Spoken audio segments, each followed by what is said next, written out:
Here's the Mindful Man reading another chapter from Ghost School. Hope you enjoy it. James couldn't cope with the smoky atmosphere any longer, and he went off to see the girls. They were both sitting on the bunk beds chatting, probably about boys, he thought. "Hi," he said, "have you heard the news?" "What news?" "The lady in the library has been seen again, but this time she terrified a teacher and screamed so loud that the books fell off the shelves." "Oh my God," they exclaimed, "it must have been terrifying." "I wonder why she's so angry," Anna said. "I'd love to get to the bottom of it." "Me too," said Lucy. "Someone must know something," James exclaimed. "Maybe we should look her up in the library." "Maybe she had a mad affair and then went mad," said Anne helpfully. "Oh my God," they said together. "That is so cool. We will have to look into it." Oh yeah. The next day they could hardly concentrate on the lesson, and it was made double difficult because it was maths. The teacher droned on and they couldn't wait for it to end. As soon as the bell rang they headed for the library. They found a heavy dusty book of old press clippings about the school, with all the pupils with their certificates looking proud. There was one photo which caught their eye.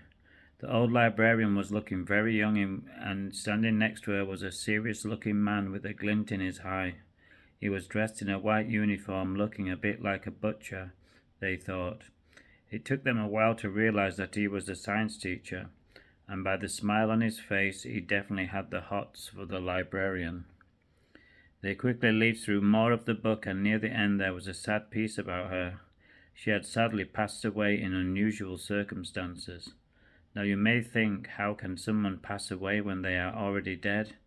Normal rules do not apply here. There are many layers of existence, more complex and beyond the comprehension of people.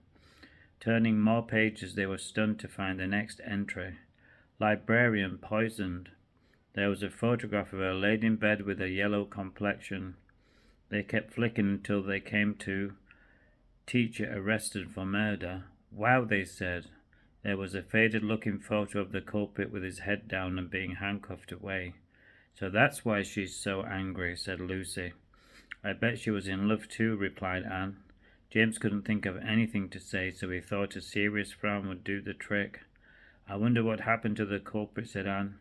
"I don't think we're going to find out," said Lucy.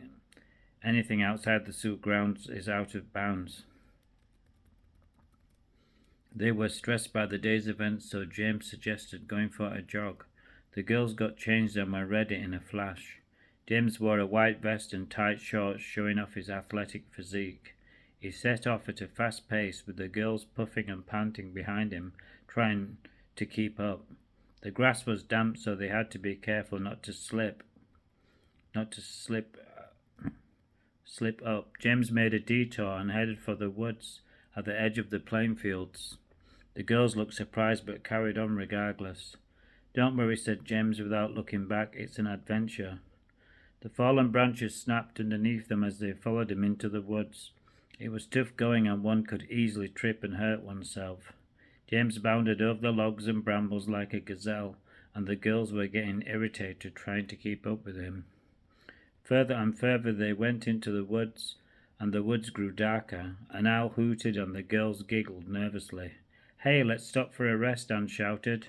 "5 more minutes," he replied. The girls were now soaked in sweat and in dire need of drinking water. At last James came to a stop and sat on a fallen tree. He looked remarkably unfazed. The girls sat next to him, keeping their annoyance in check. Hope you liked this chapter. Please sub me on if you liked it.